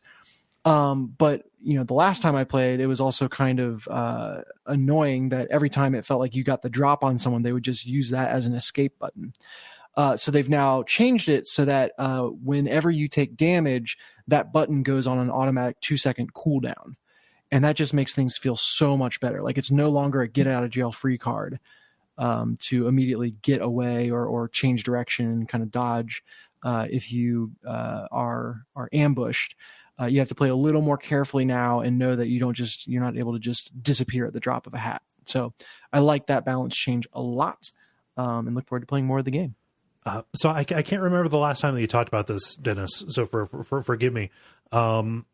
Is this it's a PC game, this Diabotical? Yeah, PC game. It is a spiritual successor to all of the arena first-person shooters that were popular a long time ago.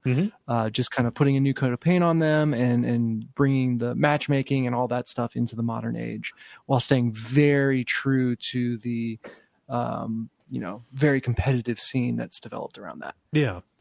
I'm really happy that there is like active nostalgia. So, okay, there's both active nostalgia for that era of games, that era of shooter, and also like talented developers who are making them, because like, you know, Dusk is a really fun game that is also in that vein. It's not that's not multiplayer, but you know, yeah. So I think a lot of people in the Diabotical community are like, this is going to bring back AFPS and this is going to be the resurgence. And I don't know if that's going to happen. But it is nice not to have to go to like a Quake Live server from millennia ago to get this kind of experience. Nice. Awesome. Did you have anything else besides Minecraft Dungeons, Diabotical, Tabletop Simulator? That is me. Cool. Multiplayer. Now it is time for the multiplayer, where we ask you a question and then you answer it. Dennis, what is the question that you asked the nice people? Yeah, a quirk of story in games is that it's very easy to miss story in games, whether that be skipping cutscenes or just not going to the right area or talking to the right person. It's really easy to have cool ideas and interesting lore bits just out of your reach because they weren't on the critical path. So I asked people, what is your favorite detail or side story from a game that is very easy to miss? Yeah. And I will start us off here with Ollie, who says, in Dishonored, Pendleton asks you to deliver a letter to Lord Shaw. You can choose not to, but if you do, you end up in a rather entertaining duel. It's also the first sign your new buddies might just be dicks after all. And I'll throw in the bonus of collecting the letters in The Last of Us. You don't have to do it, but it adds a ton of pathos to the game, especially after the underground sewers section. Yeah, the underground sewers is a bummer. Yeah. That's the one in Pittsburgh, right? I believe so, yeah. Yeah. Is there any part of these games that isn't a bummer? When Ellie's making fun of the one guy's porn, that's pretty fun. Yeah. I was going to go with the giraffes. The giraffes are good, yes. Yeah. Oh, do you get to shoot the giraffes or something? No, you pet the giraffes. Yeah. Why would you shoot Are there any dogs you can pet in The Last of Us? I need to check the Twitter account on that. You can pet them with arrows in the second one. Yeah, well, what's your definition of pet? That's the widest possible definition does accommodate that, but I don't know if I want to go there. David, what does Patrick say? Patrick says the Hildebrand missions in Final Fantasy Ziv 14. 14. I like David's game better. They are weird side stories that are both funny and have throwback fights with both Gilgamesh and Ultros. Yeah, famous joke boss fights from earlier in the series. Nice. Yeah.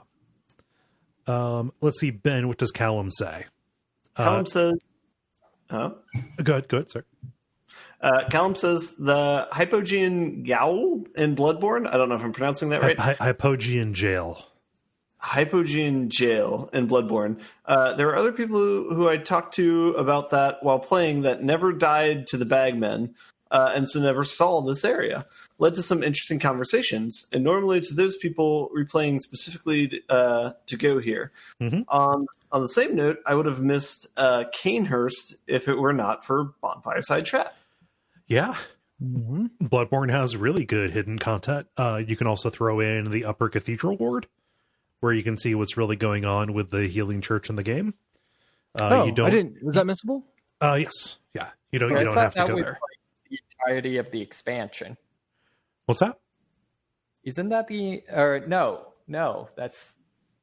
It's related but different. Okay. Mm-hmm. Okay. Yeah, I did miss Canehurst. Okay, that's a shame because Canehurst is it's probably one of the best areas in that game.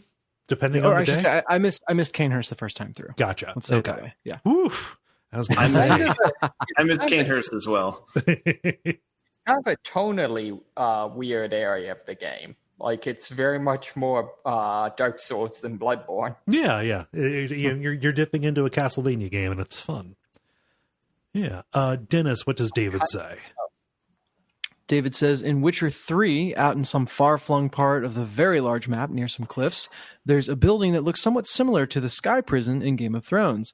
In the corner of one of the cells, there's a body of a little person. I did check to see if this is the preferred term, but if I'm incorrect, do please call me out on it. Nope, you're good.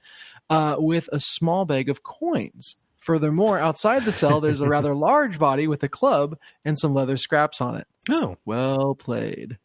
That's cool. I did not know about that Easter egg. I like that. And I do believe that little person is the preferred nomenclature at the moment. Mm-hmm. The last that I checked, anyway.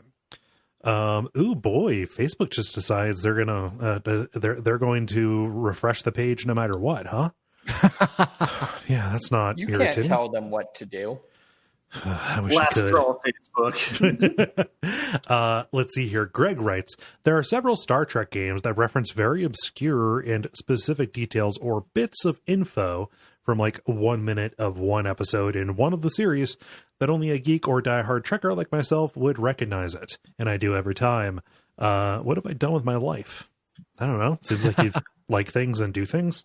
And sometimes in the things you do, aspects of things that you like show up. Man, I really want to play the Star Trek MMO, but I feel like it's been too long now. Yeah. There are probably however many expansions in or whatever. It's probably free to play at this point, though, so there's not an awful lot of barrier to entry. True. Yeah. Let's see, David. What does David say? David says, I love when a game gives you the chance to explore an NPC backstory. I never really liked Jacob in Mass Effect 2 until I played his loyalty mission, in which his supposedly long-dead father turned out to be alive, but went full Heart of Darkness. It's funny. I completely forgot Jacob, but I remembered that quest. He said, Jacob, Jacob, who's Jacob? Oh, right, that one. Okay, yeah, that quest. Mm-hmm. You know what they say, you don't remember what people do, you remember how they made you feel, or how their fathers went full Heart of Darkness on you. Yeah. Oh, man. Let's see, Ben, what does Chris say? Chris says, solving the case of some old lady's missing frying pan from The Witcher 3. There is no quest too low for Geralt. Yeah. Yeah. Wait, but what is the depressing twist? Because with The Witcher 3, someone ends up dead. Barters for half of her house. It kind of so that one doesn't necessarily have too much of a twist. I think that ends up being like an out of the way tutorial for one of your runes or your signs that you can do to break in. But yeah, I could be wrong about that too. But yeah, there's a lot of stuff in that opening area in White Orchard that ends up being, if you're just following the critical path, you are going to miss that, which is a shame because White Orchard, it's one of the places where you can see kind of the leading edge of this conflict that is tearing up the entire kingdom. Yeah. Let's see. Dennis, what does Rookie say? Rookie says, basically the entire story of Dark Souls. Here. If you don't take the time to read the item descriptions and put things together, you'll miss basically all of it and still have a great time. You'll save Gwyn from his decrepit fate without really knowing why. Yeah. And only have a vague sense that things are sad and out of place. Mm-hmm. Yeah. Lucas writes, Dawn of War 2, Chaos Rising, has a mechanic in which your squad can be exposed to the pull of chaos. I assume that is capitalized for Warhammer reasons. Certain missions, equipment, and bonus objectives will increase or decrease their corruption, which builds toward a climax in which one of your squad is revealed to be a traitor. The game chooses whichever squad mate has the highest corruption as the traitor.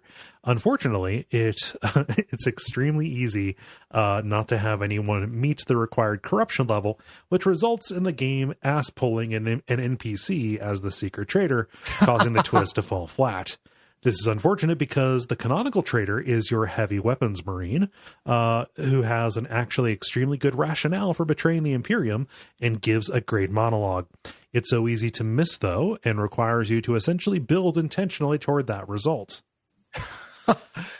Yeah, that reminds me of, oh geez, Dragon's Dogma, where like in the end game, like there is a romantic interest who is kidnapped, but the person who is kidnapped is kind of determined basically by who has the highest loyalty to you, which ends up being most of the time the person that you talk to the most. So a non-trivial amount of the time.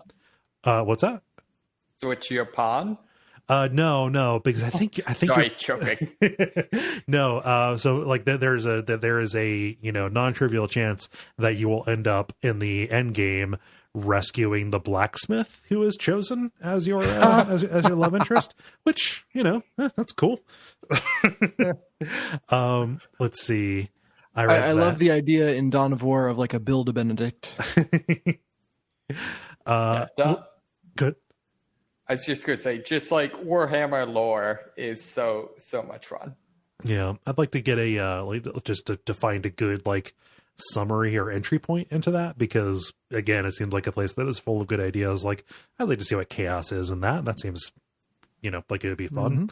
Mm-hmm. Let's see, David. What does David say? That's twice this time. Yeah, there are too many Davids now, by which I mean just enough Davids. David says, skipping side quests or optional objectives in Yakuza game robs you of the real heart and character of the games. Some of the sub-stories have stayed with me longer than any main story plot points have. One example from Yakuza Kawaii 2, after a fight, some Yakuza bosses invite you to their club, which you soon find out is a diaper fetish club. I'll never forget the image of the main character squaring off to fight 10 Yakuza goons in diapers in a giant playroom. That's really funny. Huh. Oh, that's great. Yeah. And Yakuza has a really good reputation for having that kind of Saints Row 3-esque story. Yeah.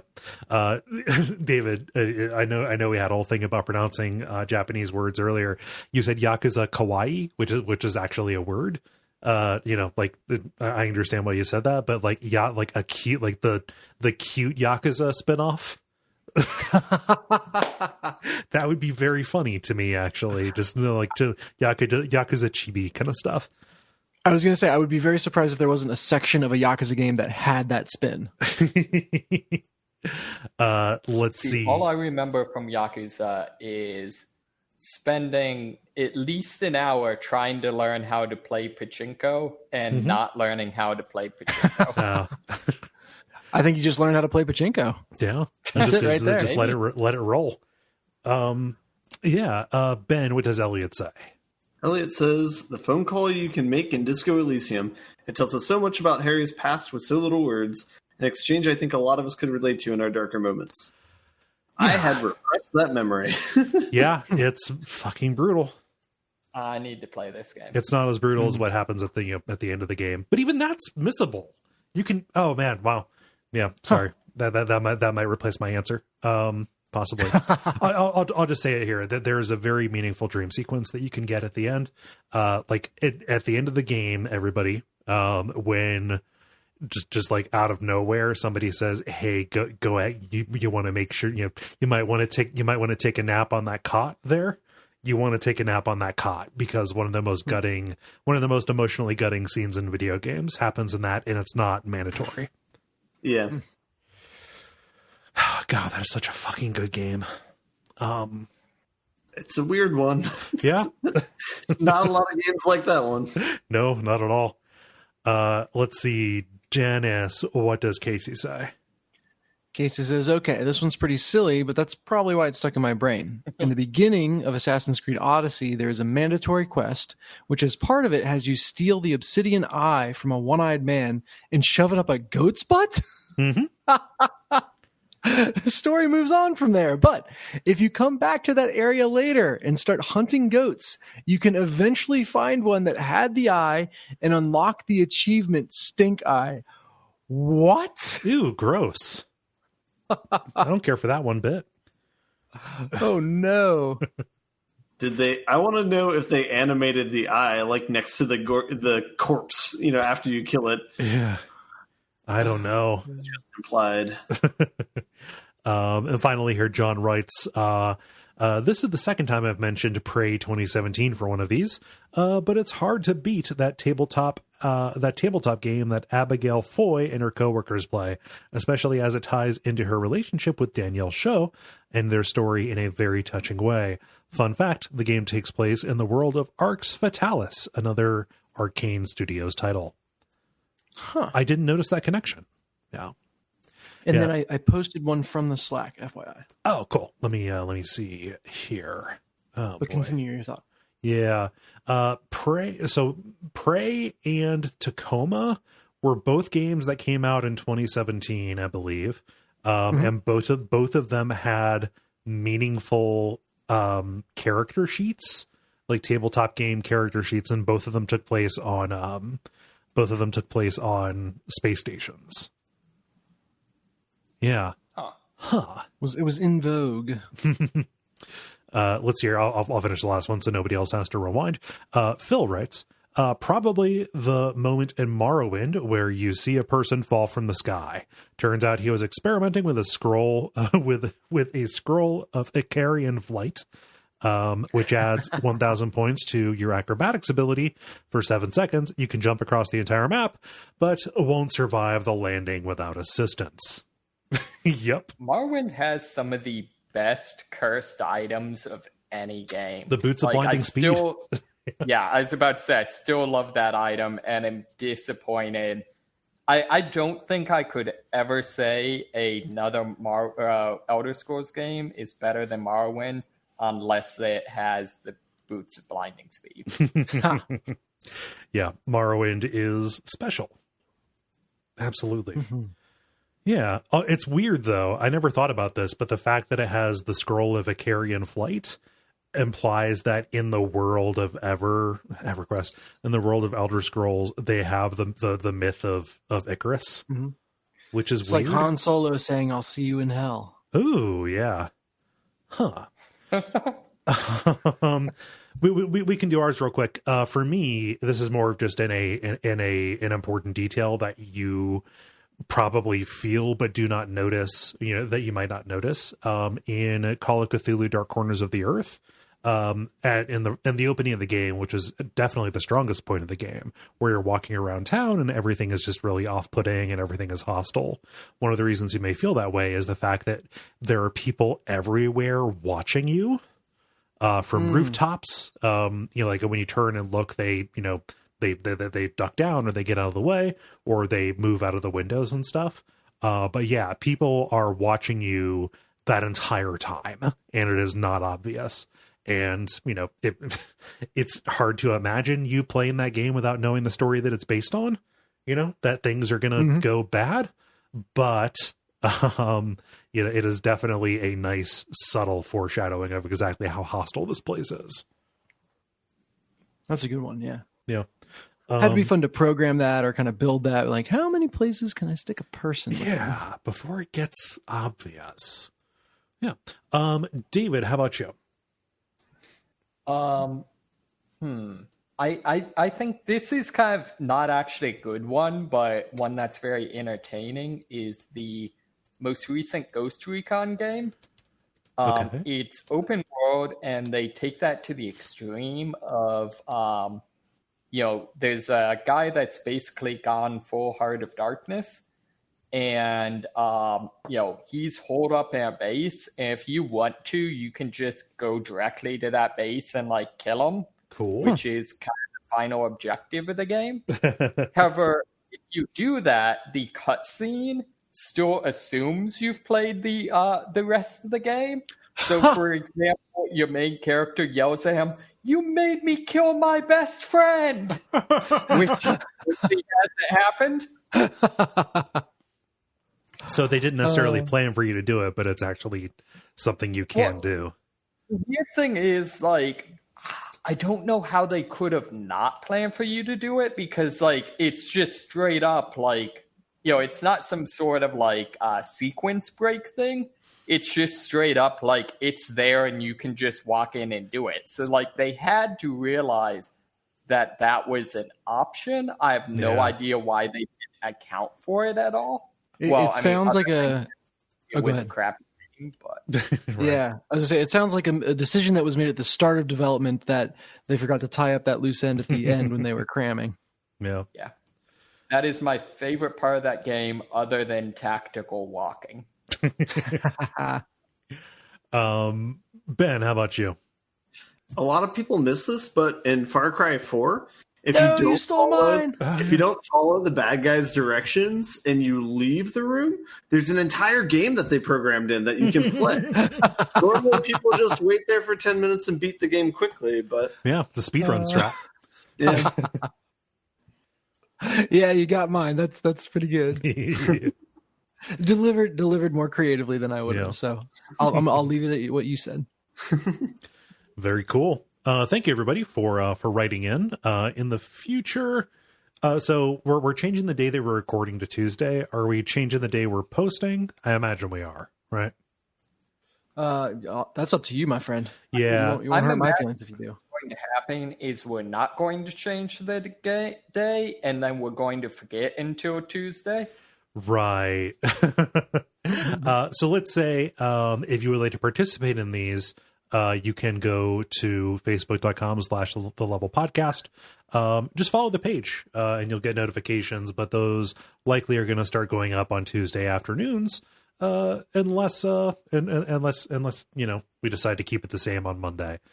Be flexible with us and understand, please. Also, thank you for if it goes up on Monday, you'll have an extra day. Yes. So it'll end. It will always end on Tuesday, and then we'll figure out how early we can get it up. Yes. Yeah. So thank you, Dennis, for putting that up. The end boss. Now it's time for the end boss, where we talk about things that are happening in the world of video games that are exciting to us. I'll get us started here. This was announced last week, but it still bears mentioning. FromSoft actually came out, I believe, as part of an Activision event of some kind, and announced that they're going to be releasing a substantial patch to Sekiro coming out this October. The biggest thing that they're going to be doing... Are shadows going to die 3 times now? I mean, by the end of Sekiro, shadows can die far. Oh my god! Yeah. So the biggest thing that they're going to be adding is the ability to do like a boss rush mode after you beat the game. Additionally, you're going to be able to re-challenge bosses that you had fought before. Given that people who really enjoy Sekiro enjoy it mostly for the boss fights, the ability to go back to, a really good boss fight that you enjoyed, like a Genichiro on the rooftop or whatever, is a pretty cool thing. So that is in addition to, I believe, some new gear that they are adding in. There is something, I believe, like an additional, additional difficulty setting. And the ability to basically just kind of approximate the messages, like the message system from the Souls games, where you can leave little remnants of that people can activate and see your character animated and doing stuff. So it's pretty big, and it's kind of crazy that this big of a patch is coming out, 18 months after the game initially released. Yeah, that's impressive. Yeah. So I don't know that it's going to make me play Sekiro again any sooner than I otherwise would have. The game didn't necessarily land as well for me as it did for a lot of people, but this all seems like, good. This all seems like good decisions on their part. Yeah. I like this revisit a boss idea. Like this type of game compresses so much that a lot of times, on subsequent playthroughs, that's the big exciting thing that you're going through or going for sure. Yeah. Or, just like if you are playing the game and you just barely beat a boss, just by the skin of your teeth, you might not be in that good of a position to go and attack the next thing, as you would be if you got confident with that boss. So just the idea that you can go back and really get one of them down without playing the whole game over again is good and neat. I don't know if there's any kind of XP or grinding, but I love the idea of grinding rather than going out and killing 1,000 small enemies. Just kill another boss once. I have no idea if you get if you get experience for doing this. No clue. That's a good point. Dennis, what's going on with the PlayStation 5? Yeah, they've come out and said a bit more about what PlayStation 4 accessories will work with the PlayStation 5. And the biggest one is not surprising, and not the worst news, but not what I was hoping for. The DualShock 4 is going to work with supported PS4 games on the PS5, but not with new PS5 games. Yeah. And they've got BS language around why that is, etc. When 90% of games will, Right. they'll have everything they need. So fine, yes, try to sell more controllers. I get it. But otherwise, it's actually pretty generous. We've already known VR is going to be supported, and you could kind of intuit that all the PlayStation Move stuff is supported as well because of that. But they've come out and confirmed that. Good. Probably the biggest piece for me is that the PlayStation Eye camera is going to stay supported for VR. It would have to, right? Yes, and they are going to send. They haven't given more details on this, but they're going to send some kind of connector update to people that own PSVR as a part of it. So it's weird. Like the PSVR camera connector cable is some arcane format that I've never seen anywhere else. I've wanted to get an extension for mine forever, and have never been able to find one that does it. And so this actually, for me, is a bright spot because I assume they're porting it over to like a USB or an HDMI or something like that. Yeah. And that will hopefully allow me to then actually mount the camera where it will track much better than it does right now. Yeah. So weirdly, that is the most exciting thing in this update is the fact that they're going to have to send an adapter. Yeah. That's so, I have no idea. Like, are they going to require a proof of purchase? Because I guarantee you, I do not have the UPC code off of mine still. It's weird. They look at your catalog and see if you own enough VR games to justify it. Maybe, possibly. They see if you've played any on your profile. God, yeah. I wonder what data they're tracking. They probably see if you've plugged one in, etc. Yeah. Yeah. So not a ton there. All the other stuff, flight sticks and racing wheels and headsets are all supported. So that's nice. Yeah. And most of it is just nuances on the VR side. Mm-hmm. Yeah, this is coming out pretty much at the same time that Microsoft has announced that Xbox, I think it's Xbox 360 and Xbox One controllers will work on the Xbox Series X or whatever. Oh, I didn't see that. Yeah, but I don't know if they're going to work with Xbox Series X games or if they're going to be doing something like Sony did. So there will be 1,000 kind of black market converters out there. There were for PS3 to PS4. So yeah. Let's see, David, is Flight Simulator interesting? Yeah, so this is basically just a patented Kole thing exists thing, but Flight Simulator is out and apparently pulls in all of the data that Bing has been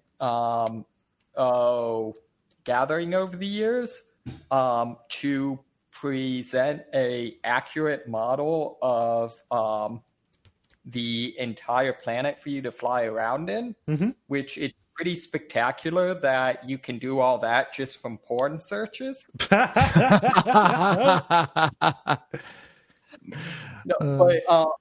Joke aside, it actually sounds pretty cool. Apparently they use like satellite data to actually get like the basic layout of everything, how everything looks, and interpret that to determine what's trees, what's roads, that sort of thing, and then are adding in like high accuracy models of like specific landmarks and things like that. So guys, this is probably the right time to break it to you, but I wanted to let you know that we are all in a simulation of Microsoft Flight Simulator 2050. So take that as you will. Take some time to consider, but that is actually our world and life as you know it is a part of a flight sim like this just a little bit in the future. Yeah, it's just much more dorky The Matrix. Yeah. They wanted like a really authentic dystopia where they like have a functional society before it and then watch it. Yeah, all right. Yeah. Wait, we just modeling a collapse. Yeah. You know, the nice part is, if we are in a simulation, you know, if what you say is true, Dennis, then my life does not change at all. I don't care. Like, what's that change about any of the decisions I'm going to make? Yeah. This looks really cool. There are like websites. I don't know if it's like Microsoft doing like a paid push to get this featured, but like there are several like write-ups and like videos that I've seen that make me think maybe it would be worth getting a flight stick and like messing around in Flight Simulator. And then I shake my head and think, wait a minute, no, it wouldn't be worth doing that. It seems like learning how to fly a plane's a useful life skill. Maybe. I don't know. I would want to get a flight stick for the Star Wars dogfighting game that's coming out, but oh yes, yeah. And Ben, you had a rider story on this one. You're throwing in. What else is going on with Microsoft Flight Simulator? They also announced that they're going to have VR support for the game eventually. Because I think previously we probably talked about this a while ago, where we were saying the opposite, where they weren't going to do VR support, is what they announced like early in the year. But I think it was kind of like everybody wanted it, so they set aside a team to work on it. Initially, it's only going to work with a device that's in the works right now, and so that's why it'll be supported in the fall. It's the first device that's going to work for it is HP Reverb G2, whatever that is. Okay, it's like a new PC headset. ass name. Yeah, it's a new headset. I don't know. People or specs seem to say that it's better, but I have no idea how true any of that stuff is. And then after that, they're going to try and add support for other existing devices like HTC, Oculus, and Valve. But that's sweet. Hopefully, I think that's more of a selling point for the game than anything else for me. Is I think that would make it really worthwhile if you could play it in VR. Yeah. Nice. Yeah. So that is a bunch of stories. David, you shared a screenshot of what appears to be a joke tweet about determining if a number is even or odd in a programming language. Is that related to anything, or is that just a fun joke you're sharing with the classroom? Yeah, that was just me sharing with the classroom. Gotcha. Okay. Huh. Wouldn't you just be able to do a do a modulus operator and then see if there's a 1 to see if there's a remainder? And then congratulations, Kole, you're better than half the programmers out there. Cool. All right. Pass the interview. Okay. I'm terrible at programming, but I'll take that as a win. How do y'all feel? You can probably get a job. What's that? You can do a fizz buzz. You can probably get a job. That was. Have you heard of fizz buzz before? No. It's like you count to 15. Every time you say 3, you say fizz. Every time you say or divisible by 5, you say buzz. I guess if it's divisible by 15 is when you say fizz buzz, and then you just do a bunch of you count to like 100 or something like that. Gotcha. But finding out that was an interview question for programmers was one of like the first wake up calls where I'm like, oh wow, you don't need to be that good to like program. The idea is basically that it's almost impossible to accurately assess programming in a interview, but a significant portion of supposed programmers, they say about 25% can't program at all. Oh, so you give them that test, about 25%, and then just like have to guess on the rest. Huh. That's awesome. Okay. I had no idea that I was actually solving a known problem there. Yeah. Anyway, how do you all feel about buttoning it up instead of talking more about programming? Buttons. I feel 50-50. The credit. Thank you, everybody, for tuning in to this week's episode of The Level. We really appreciate it. Dennis, is there anything going on with Deca Wonders that you want to promote? Not especially. I think there will be a tryable version up publicly on Tabletop Simulator either this week or next week. So look out for that. And then the Kickstarter launch date is August 25th. Fantastic. So go there and sign up for notifications for when that goes live. Yes, indeed. Yeah. bit.ly /DOW Kickstarter. Cool. And you know the stuff for the show. You can leave ratings and reviews on Apple Podcasts. You can subscribe to the Patreon. You can tell your friends. But most of all, we want you to come back next week. If you can, we'd appreciate it. Am I forgetting anything? Keep bobbing and weaving out there. Oh yeah, you didn't say bobbing and weaving earlier today. Yeah. So anyway, I've been Kole Ross. You can watch my streams on Twitch at Duckfeed.tv. I've been Dennis Furia. You can find me on Twitter at Deck of Wonders with underscores between the words. I'm David Meyersmith. You can find me wandering around Tsushima. Whatever. And I've been Ben Merkel. I'm Merkleby on Twitch. And stick around for some titles.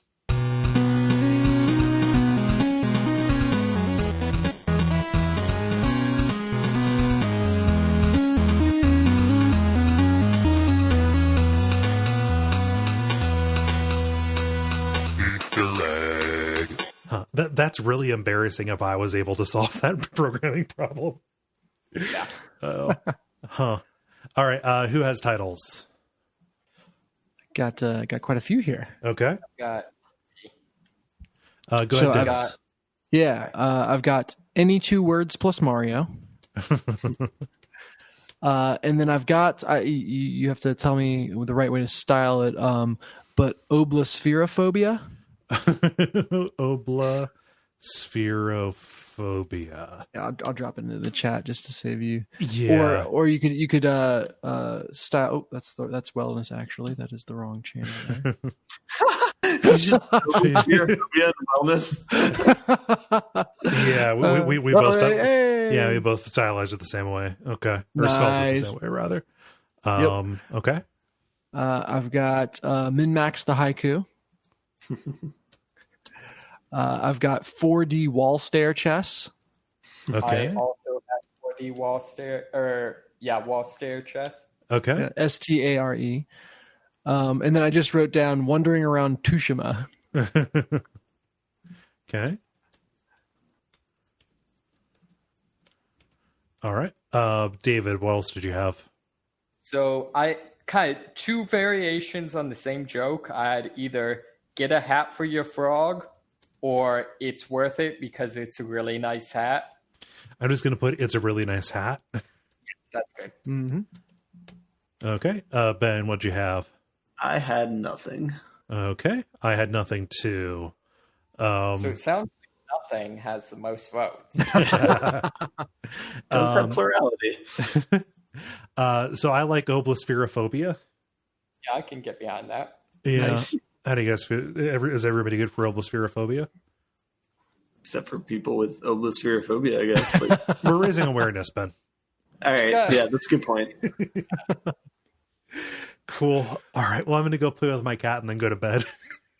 Yeah, good hanging out, guys. Yeah. Take care, everybody. Be safe. See ya. Have a good week. Yep.